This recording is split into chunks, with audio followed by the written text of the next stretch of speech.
संयुक्त press conference में German chancellor के एक बयान ने नई बहस को जन्म दे दिया है। दरअसल जर्मन चांसलर ने प्रधानमंत्री मोदी के सामने रूस से हथियारों की खरीद को लेकर एक बयान दिया।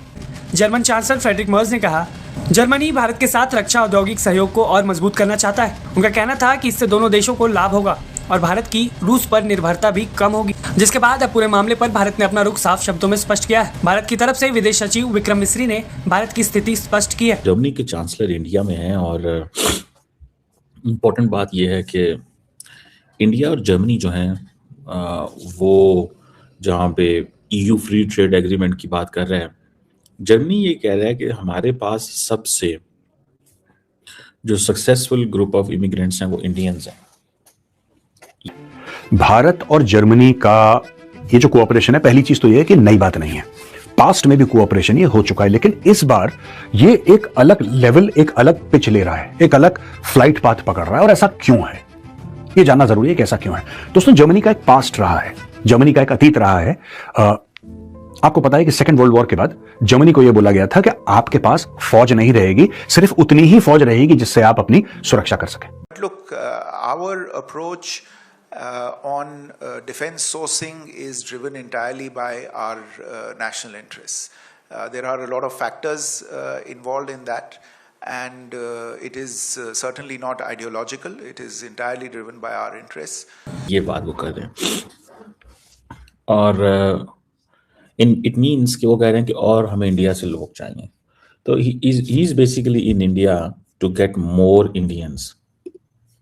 अगर आपने बात सुनी होगी कि जहाँ पे उन्होंने ये कहा कि no Indians can go for a transit, हम उनको दे सकते हैं, ठीक है, ट्रांजिट मतलब ले सकते हैं वो। इट मीन कि अगर आप अमेरिका जा रहे हैं, आपने रुकना है तो आप रुक सकते हैं जर्मनी के अंदर।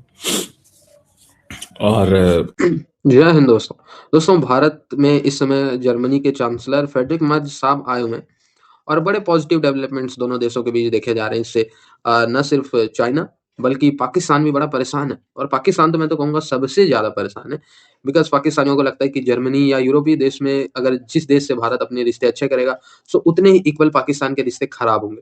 यानी अगर जर्मनी में भारतीयों को एक्सेस मिलेगा तो पाकिस्तानियों को थप्पड़ मारा जाएगा। ये पाकिस्तानियों का अपना एक मोटो है। मैं देख रहा था, डिस्कस करते हैं ये कि भारतीय जाते हैं तो भारतीय एडमिनिस्ट्रेशन को जकड़ लेते हैं, तो फिर वहां पे पाकिस्तानियों की एंट्री ये नहीं होने देते।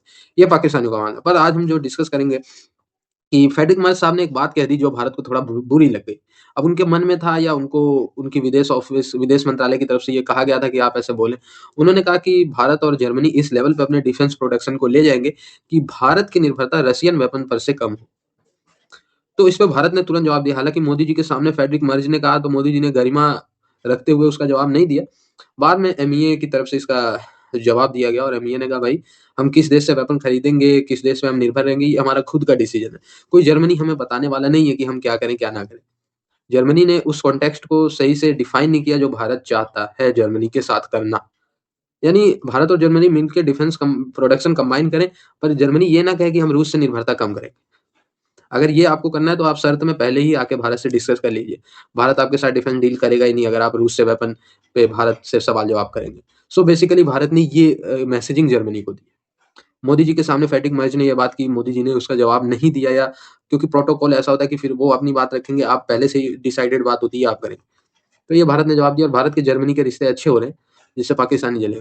और ये बड़ा इंपॉर्टेंट विजिट था अगर मैं इसको देखूं तो। उसकी वजह ये है कि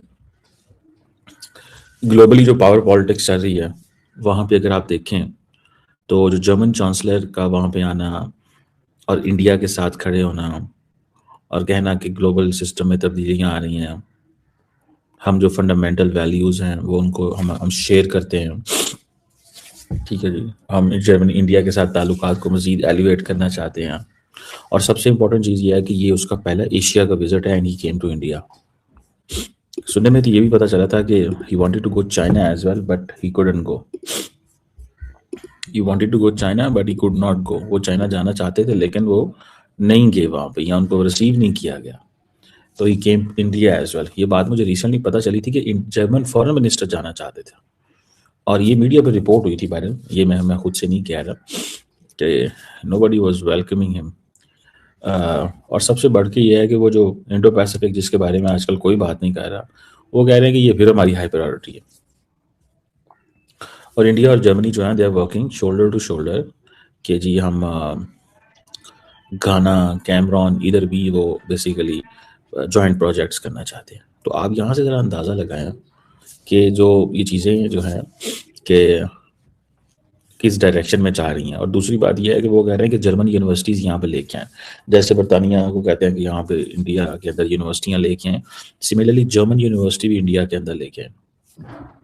और इंडिया जर्मनी जो है वो काम करेंगे ऑन माइग्रेशन, मोबिलिटी, इन चीज़ों के अंदर। और प्राइम मिनिस्टर मोदी जो है उन्होंने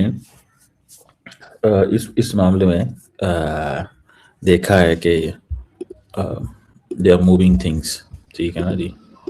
और वो चीज़ों को मूव कर रहे हैं इस सेंस में कि कहीं ना कहीं पे ये जितने भी ताल्लुकात हैं जो उनके जर्मनी के साथ हैं वो ज़्यादा बिजनेस में, डिफेंस में, इन चीज़ों में लेके जाना चाहते हैं।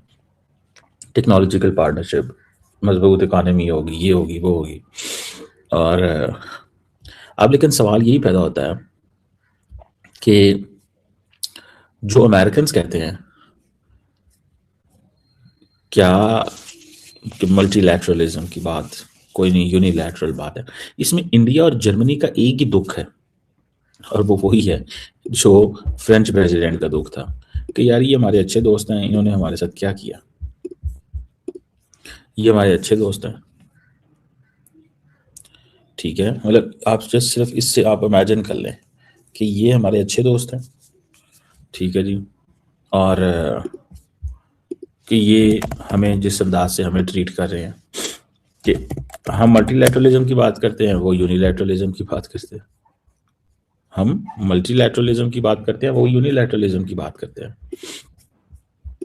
तो इस चीज़ से पता चलता है कि व्हाट्स गोइंग ऑन। इंडियंस कहते हैं कि भाई ये दुनिया मल्टीलैटरल है। व्लादिमीर पुतिन की। अब आप बोलेंगे कि मेजर साहब व्लादिमीर पुतिन की बात कर ली, ट्रंप की बात कर ली, लेकिन चांसलर तो जर्मनी का आया है भारत में। इससे व्लादिमीर पुतिन का क्या लेना देना, इससे अमेरिका का क्या लेना देना? तो दोस्तों आज के वीडियो में मैं आपको यह बताऊंगा कि लेना देना क्या है। साफ सीधी बात है, जर्मनी एक बात जानता है और पूरा यूरोप जिसमें से कई देश नेटो का हिस्सा हैं, अब वो एक बात कबूल कर चुके हैं कि अमेरिका, खास तौर से ट्रंप की अमेरिका के ऊपर आप लोग रिलाय नहीं कर सकते। ये उन्होंने एक सबक सीख लिया और यही सबक, बहुत कड़वा सबक, बहुत एक जिसको कहते हैं सख्त सबक, भारत ने भी सीखा। For a very long time India had taken the American market for granted, क्योंकि ऐसा चलता चला आ रहा था। और मुझे लगता है कि कहीं ना कहीं एक सेंस ऑफ कंफर्ट था कि अमेरिकन मार्केट है और इतना टैरिफ बंधा हुआ है और हम लोग बनाते रहेंगे और हम लोग बेचते रहेंगे। ट्रंप आया, ट्रंप ने सारा गेम घुमा दिया।